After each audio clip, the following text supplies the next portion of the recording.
Hi, and welcome back to Basement Backgammon. On this episode, we're going to be looking at problem 86 in Bill Robertie's 501 Essential Backgammon Problem Series. In this problem, black is to play a 4-1. Black is on the bar. They only have 1 point inside. It's a good point. It's the 5 point. And white has many checkers back. Is behind in the race, although we are on the bar. But white has blots on 21 and our 9 point, which is his... well, let's call it our 4 point and our 9 point. So the question becomes, we have a lot of opportunities to hit. We can hit this checker, we can hit this checker, we can hit with a variety of checkers, depending on how we play black off the bar. We may not even want to hit. We might even want to come in and come up to slot the 5 point. You'll also notice that white has the cube at this point. A little early for a cube, but there must have been a good reason for it at the time. So why don't you take 10 seconds to decide how you're going to play the 4-1, and I'll be back in just a moment with what Robertie says.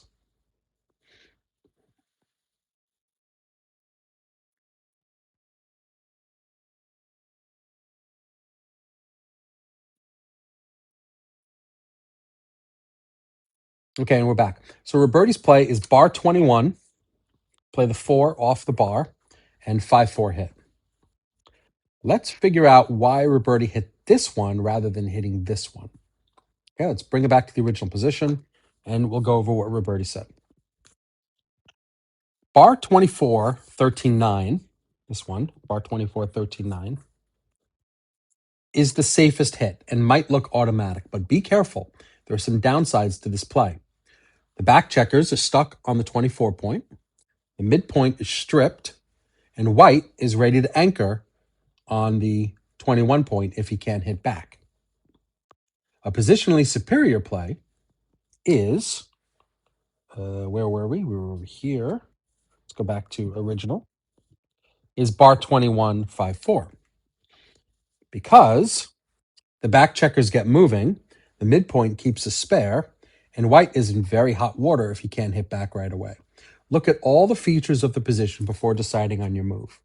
So we, as backgammon players, instinctually want to hit the last checker, or the farthest checker first, because we gain the most pips when it goes on the bar and has to come back, right? So the idea here is that if we end up coming in on the 1 and hitting the 4, we gain more pips than if we hit over here on this 4. I'm sorry, hit on the 9. If we hit on the 9, we gain more pips than if we hit on the 4. That totally makes sense, and that's instinctually what we try to do. But I think what Robertie's saying here is that we have a lot more to gain, and more good things happen when we play it this way and we hit with this spare from the 5 onto the 4. Because again, inner board points are stronger than outer board points. That's number one. And there are a lot of other great features. We want to keep spares on the midpoint. If white dances, we'll have another chance of hitting this one as well. But we're going to take our 4 almost certainly if we roll a 4, and we're going to cover here and make it even harder for white to come in. Plus, getting the back checkers moving and splitting the back checkers is a good thing, because we have a chance of anchoring in an advanced location in the backfield. So there's a lot of great options for this play, but this seems to be clearly the better one. Let's throw it to XG and see what XG's analysis has to say and whether or not it agrees with Robertie. I have a feeling it will. I'll be right back. Hi, and we're back with our analysis of XG, problem 86, in which black is to play a 4-1. Robertie's play is bar 21, 5-4 hit.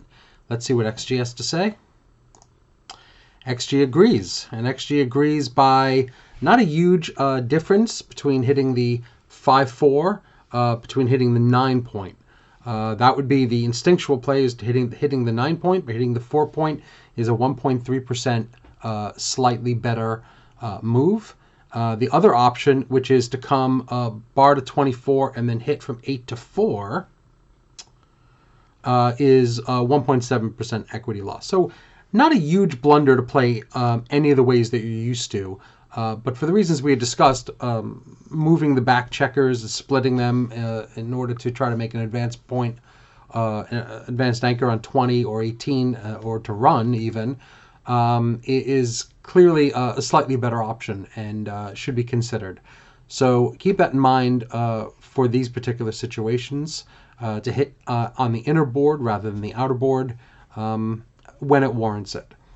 I hope you like this video series. If you do, please like the video, subscribe to the channel, hit the notification bell to be notified of future videos when I upload them, and I'll be uploading one a day in this series until the end. This is problem 86. I will see you tomorrow with problem 87. Thanks very much and have a good night.